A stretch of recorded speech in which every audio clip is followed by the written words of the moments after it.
As the Obama administration marks its first 100 days, its policies and priorities are becoming clear, particularly in its response to the economic crisis. But on the question of what used to be called the war on terror, the Bush-era policies around detention, interrogation, and torture, debate is still raging about where the new administration is headed. Let's take a look back at the many developments since Obama's inauguration. It started with the stroke of a pen. President Obama signs a series of executive orders, closing Guantanamo Bay within a year, banning torture, and shutting down the CIA's network of secret prisons. There we go. Clear cut? Not exactly. The rendition program is still an open option, as are other controversial policies like indefinite detention by executive order. In February, the new president sides with George W. Bush on the rights of detainees at Bagram Air Force Base in Afghanistan, saying they cannot challenge their detention. And a $60 million expansion to the prison goes ahead to double its capacity. February 25th, Obama addresses a joint session of Congress. That is why I can stand here tonight and say without exception or equivocation that the United States of America does not torture. Haven't we heard this before? This government does not torture people. April 2nd, and the courts raise the stakes again. A U.S. judge rules that 4 detainees held at Bagram can challenge their detention in court. But just days later, the administration fights back, appealing the decision. April 16th, after much internal debate, Obama delivers some transparency. He releases the torture memos. 4 previously classified Bush administration documents reveal the extent of the waterboarding of Abu Zubaydah and Khalid Sheikh Mohammed, among many other details. To much applause from Langley, Obama says he'll shield CIA operatives from prosecution. Mr. President, you're wrong. A media storm follows, and within days, the president tacks back, saying the door is open to prosecution of the higher-ranking officials who issued the orders. With respect to those who formulated those legal decisions, I would say that that is going to be more of a decision for the Attorney General within the parameters of various laws, and I don't want to prejudge that. Now for more on the administration's struggle to distance itself from the controversial policies of the Bush years. I'm joined by Daniel Prieto from the Council on Foreign Relations here in Washington. Hi, Daniel. Hi. Beside him is Michael Scheuer, a former CIA analyst and author of the rendition program under Bill Clinton. Hello, Michael. Sir. Joining us from New York is Jamil Jaffer of the American Civil Liberties Union. Hi, Jamil. Hello. I think we need to start with where the debate is burning in the United States today, which is, did the Obama administration do the right thing by releasing the torture memos? Michael. Well, because Mr. Obama really doesn't care much about protecting Americans, I would say no, they haven't done the right thing. He's, of course, lied to the American people by saying that, the interrogation process did not yield information that kept them safer. So on the whole, it's been Did Dick Cheney send you today? Have you talked to the... No, as a matter of fact, I think one of the worst possible things was Mr. Cheney piping in, because he'll discredit anyone else who knows the facts. However, Daniel, that we seem to be hearing the same line. Do you think that the Obama administration did the right thing? I think they did do the right thing. I think what we've seen in the first 100 days is a clear attempt by President Obama to make a decisive break from certain aspects of what the Bush administration called the war on terror, in particular the most troubling aspect. I think doing this, obviously the president struggled with it. I think his rationale that many of the techniques were already known in public was a sound one. Jamil. Yes, he did the right thing. I guess that's not a surprise coming from me, since it was in response to our litigation. But, I would say that he didn't go far enough. I think the memos are a good start. The memos show us what the lawyers in the Justice Department authorized. But there's still a lot of information, as even former Vice President Cheney said, that remains disclosed, secret, that shouldn't be secret. So and I think that at this point, there should be a complete release of information about the CIA's torture program. How do you guys feel about that? Well, of course, there was no torture program.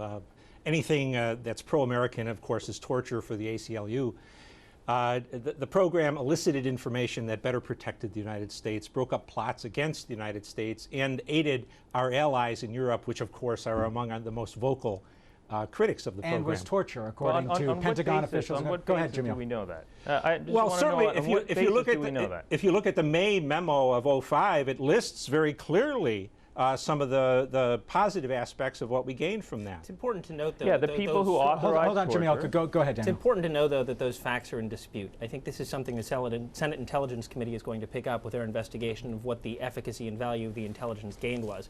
Right now, we have a he said, she said. You have Dick Cheney and others from the Bush administration saying this prevented imminent attacks. Other folks, including a notable op-ed in the New York Times last week by a former FBI official, says, look, this was not intelligence that could not have been gotten by other means and that was not known by other means. Jamil, does it matter whether or not torture was effective? You know, it matters for this reason. I think that there are people out there who believe that if torture is effective, then we should use it. That's not a view that I subscribe to. It's not a view that the ACLU subscribes to. But in order to satisfy the people who believe that torture should be used if it's effective, we should disclose the remainder of the evidence relating to the effectiveness or ineffectiveness of the CIA's torture program. There's a whole slew of documents that some of which former Vice President Cheney identified that could and should be released relatively quickly so that the public can decide for itself whether this program made sense. There's a more fundamental question, though, which countries, not just the United States, but around the world, coming out of periods where torture has become systematic, have dealt with, which is how does one move forward? How does a country move forward? What is the right process to get the truth on the table and to have a reckoning so that these things are not repeated? Well, since there hasn't been any torture, there's no need for a reckoning. The only thing that can happen here is that the Obama administration will have to duplicate Sandy Berger's effort of destroying evidence that contradicts the president.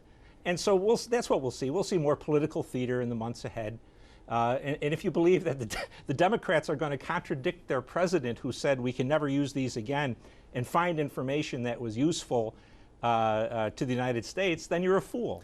I think the reckoning that has to happen in this country is trying to achieve counterterrorism policies upon which there is consensus and upon which both sides can agree. Now, that is difficult, maybe even impossible. But during the Cold War, the United States benefited from what we call the foreign policy consensus that allowed us to defeat the Soviet Union. You will not win in this battle with terrorists until we achieve that kind of consensus. You're a look-forward kind of guy. I am, and it's not. So you don't think there's any value in actually getting facts on the table? And if so, shouldn't there be an investigation where, you know, the United States is committed to, in theory, the rule of law? There is value. Where the adversarial system gets the best truth and then consequences proceed There is value in getting facts on the table. The question is how you achieve that. I think right now the focus is on whether or not there are going to be prosecutions. I think while prosecutions might be a very desirable moral victory, it would be a Pyrrhic victory. If you think that the Clarence Thomas trials tore this country apart, prosecutions on the terrorism front about Bush policies would tear this country apart and would cripple the administration in terms of its other agenda items. I want to get Jamil to weigh in on this. This is the fundamental argument advanced. I disagree with that. Yeah, go ahead. What's the right? I disagree with that. I actually think that at this point, what's most critical, and I think this is many Americans feel this way.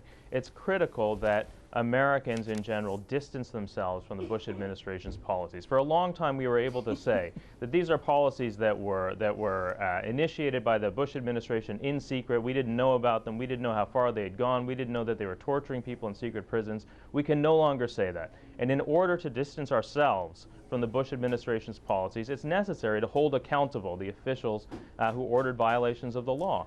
And I don't think that the United States is going to be able to go around the world telling other countries to prosecute their dictators for torture and similar crimes if the United States doesn't hold accountable its own officials. Well, then I suppose what the ACLU needs to do is to find a way to indict President Clinton, who ignored U.S. law and sent innumerable people to the jails of Hosni Mubarak and the Saudis.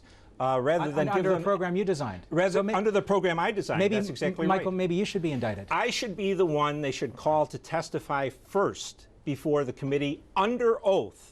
But you're saying right now on television that you sent people to be tortured. I did not. That you designed the program that sent people to be tortured. To places where the president wanted them sent.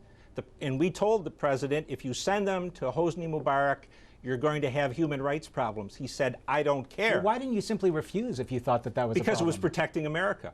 These people were not good folks, and they were wanted for an Egyptian warrant. They had been convicted or under arrest. This is going back to the Clinton era, but Daniel, I think this is precisely the problem. We don't want executive officials in the bowels of the CIA or anywhere else deciding that somebody should be tortured because he's not a good person or they're not good folks, to use that phrase. No one did. Crazy. The president not decided, the kind of country we want to live in. Democrat, President Clinton The philanderer, Look, you remember him. Another option As far here, as look, as far as we're concerned, Yeah, as far as you're it doesn't concerned, matter whether you it's can go Democrats after or a Republican. Okay, that's fine. Another Get me option up there. Let me Other seize than- this rare moment of consensus here and go to other Daniel. than prosecutions is a couple-fold. One, there has been talk of a 9/11 style commission. Clearly, if we don't achieve that, which will be a large-scale effort, you could have the accumulation of the Senate Armed Services findings as well as the future Senate Intelligence Committee hearings. In addition to that, I think there is possibility and good likelihood of professional misconduct findings by the Department of Justice against some of the previous lawyers. I think there is a way to find a solution up the middle without resorting to prosecutions, which I do think will tear the country apart, regardless of the moral and ethical reasons for doing that. Okay. Clearly, We're talking about what the country is facing right now, but there are other things ongoing. There is the prison at Bagram Air Force Base in Afghanistan, where there are some 600 people with no due process. There's been a court decision recently, which the Obama administration has been fighting, that has granted 3 of them habeas corpus rights, the right to challenge their own detention. But there's a legal black hole there otherwise. There are 240 prisoners at Guantanamo. The president, on his second day in office, said they will be dealt with in some way. One of them so far has been released. What about the other people being held by the United States right now? declare them prisoners of war and forget it. When this war is over, release them just as we released the Japanese and the Germans after World War II. No due process, executive Nothing. detention. Let the Red Cross visit them. Let them send their mom letters. All of that stuff. Just declare them prisoners of war. That would Go ahead, certainly be Jamil. that would be a vast improvement on the current situation. Absolutely. I think for that reason, it's worth supporting. But I do think it's necessary to recognize that the war we're in right now is different from the wars that we were in during World War II and in Vietnam. Those were wars that had those are relatively discrete wars that had clear ends. They had identifiable enemies. That's not true of the war on terror. And so I do think that it's necessary to recognize that we're going to have some sort of new procedural systems to protect people from being held forever, because that's really what the Bush administration was proposing. No, with the it's war not. on terror, that people could be held. I know it feels like this is the first time we fought a war where you have prisoners you can never release. Even if you're... This conversation is not going to stop in the United States. However, right now it's got to stop because we're out of time. But thank you so much. Thanks, Jamil Jaffer in New York. Thanks for joining us. Thank you. Thanks to Daniel Prieto in Washington and Michael Shore. Thank you very much. Thank you.